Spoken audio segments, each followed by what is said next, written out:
Muito bem, pessoal. Dando continuidade, nós vamos então fazer uma segunda aplicação, onde nessa segunda aplicação iremos trabalhar com a estrutura de vetores, certo? Então, vamos criar aqui a nossa aplicação, colocando um include, de novo o stdio.h. Nesse daqui nós também vamos utilizar uma constante para definirmos o tamanho. Vou chamar aqui ela de tan de tamanho, e vou definir também o tamanho 5, para que a gente tenha um número não muito grande, mas adequado para entendermos. A nossa função principal, dentro dessa função nós vamos criar um vetor. Como é que eu crio um vetor? Vou chamar o meu vetor de vetor. Esse vetor é inteiro, então tem que colocar um int na frente, e entre colchetes eu tenho que definir o tamanho desse meu vetor. Então o meu vetor vai ser de tamanho tan, que é tamanho 5, certo? Outra variável importante que nós vamos criar é a variável in. A variável i serve como índice. O meu vetor, ele sempre tem um tamanho definido, então tamanho 5, só que todo vetor ele começa na posição 0. Então, conta 0, 1, 2, 3 e 4. Vai de 0 a 4. Então, se eu defino o tamanho como 5, é sempre tamanho menos 1, certo? Tamanho menos 1, porque é sempre iniciando no 0. Dependendo da linguagem de programação, começa em 1, mas a maioria começando em 0. O C que nós utilizamos começa em 0. Agora nós vamos criar uma estrutura for, uma estrutura de repetição, onde nessa estrutura nós vamos fazer o quê? Preencher o nosso vetor, começando na posição 0 e indo até a última posição. Então, vai ser na posição tan, né? A posição tan, posição de tamanho tan, ou seja, a posição 5, ela não está dentro do nosso vetor, então sempre a minha condição de parada é com que o meu índice seja menor do que o tamanho do vetor, índice menor que 5.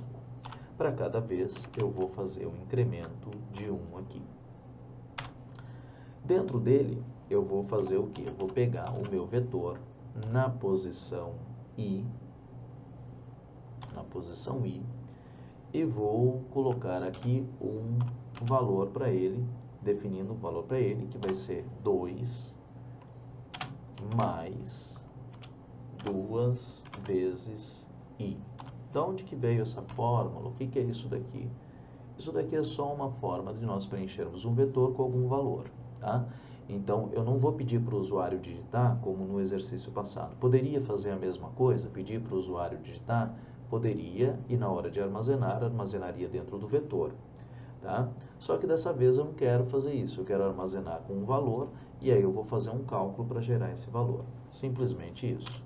Para nós não precisarmos fazer uma estrutura para verificar, para mostrar o conteúdo, a cada inserção eu já vou fazer um printf exibindo esse elemento que foi gerado na tela.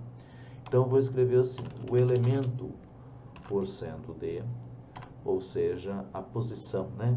Melhor de elemento eu vou chamar de posição, tá? A posição no meu vetor, né? A posição %d no meu vetor, ela tem o valor, ou ela armazena o valor %d. Quem que é o primeiro %d ali? O primeiro %d é o meu índice i. Quem que é o segundo %d? É o vetor na posição de i, ou seja, qual é o conteúdo do vetor naquela posição. Então, tenho duas informações. O i é a posição e o vetor de i é o conteúdo naquela posição. Então, são duas informações que nós temos aqui. Após essa estrutura aqui, eu vou colocar um return 0, indicando que eu encerrei a minha aplicação, certo? Vamos salvar isso daqui. Vamos salvar na pasta, né?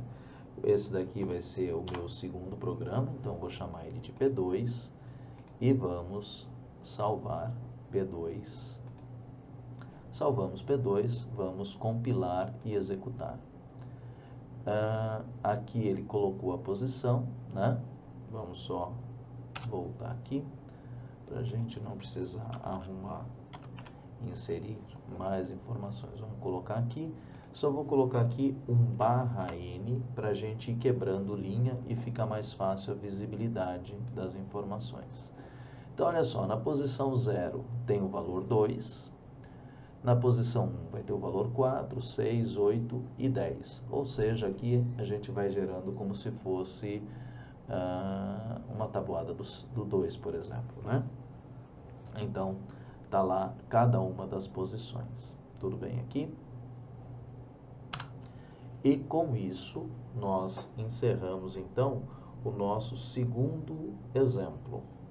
Nesse segundo exemplo, nós trabalhamos com a ideia de vetores e nós geramos o conteúdo desse vetor e exibimos esse vetor automaticamente através de um cálculo, tudo bem? Então, vamos daqui a pouco fazer o nosso terceiro exercício.